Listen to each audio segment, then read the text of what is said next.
මේ ඉගෙන ගන්න යන හීනේ දැන් සැබෑ වෙන්න හරිම ළඟයි නේද?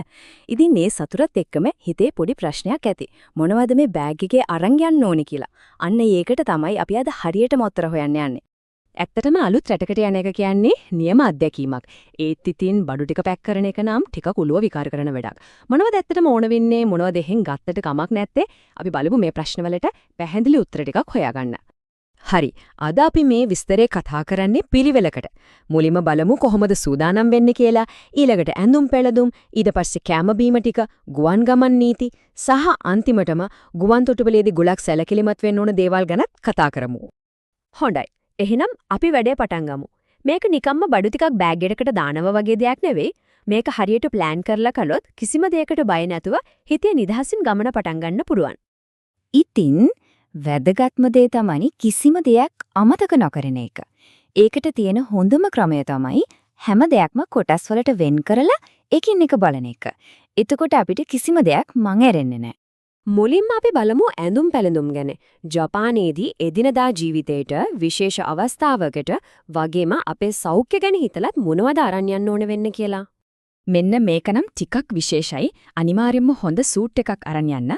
මොකද ජපානයේ විශ්වවිද්‍යාලවල පිළිගැනීමේ උත්සව වගේ දේවල් වලට මේක අත්‍යවශ්‍යම වෙනවා. ඊට අමතරව ඉතින් එදිනෙදා පාවිච්චියට ඩෙනිම් කලිසම් 4-5ක් ටී-ෂර්ට් එකකුත් ඉතිතරම් අරන් යන එක ගොඩක් වටිනවා. ජපානයේ කාලගුණය විශේෂයෙන්ම ශීත කාලය අපිට හුරු නැති විදිහට සීතල වෙන්න පුළුවන්. ඒ නිසා හොඳ වින්ටර් ජැකට් එකක් කියන්නේ නැතුවම බැරි දෙයක්. ඒ වගේම අලුත් තැනකට ගිහින් මුල් දවස් ටිකේ හිතට සහනයක් දෙන්න තමන්ගේම ඇඳ ඇතිරිලි දෙකක් අරන් යන එක ගොඩක් වටිනවා. හොඳයි. අලුත් පරිසරයකට යනකොට අපිට පුරුදු බෙහෙත් ටිකක් ළඟ තියාගන්න එක ගොඩක් නුවණට හුරුයි. සාමාන්‍ය උණ, හෙම්බිරිස්සාව වගේ දෙයකට ගන්න බෙහෙත් වගේම දීර්ඝකාලීනව පාවිච්චි කරන බෙහෙත් තියෙනවා නම් ඒවනම් අනිවාර්යයෙන්ම අමතක නොකර අරන් යන්න. අපේ සමහන්, පස්පංගුව වගේ දේවල් පොඩි අසනීපයකට ඉක්මන් සහනයක් ගෙනත් දෙයි.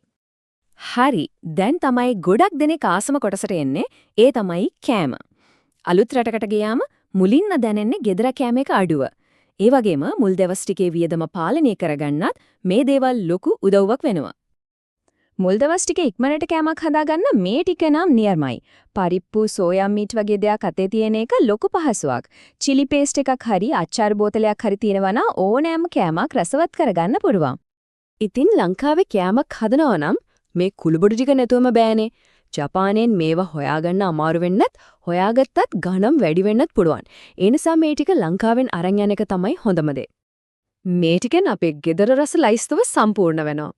පොල් කිරිකුඩු කියන්නේ ඉතින් ඕනෑම හොද්දක් රසවත් කරන්න පුළුවන් මැජික් එකක් වගේ. ඒ වගේම ගොරකා, සියඹල වගේ දේවල් අපේ කෑම වලට ඒ විශේෂ රසය එකතු කරනවා. හරි. කෑම බීම ගැන කතා කරා ඇති. දැන් අපි බලමු මේ ඔක්කොම බඩු ටික අරන් යන්නේ කොහොමද කියලා.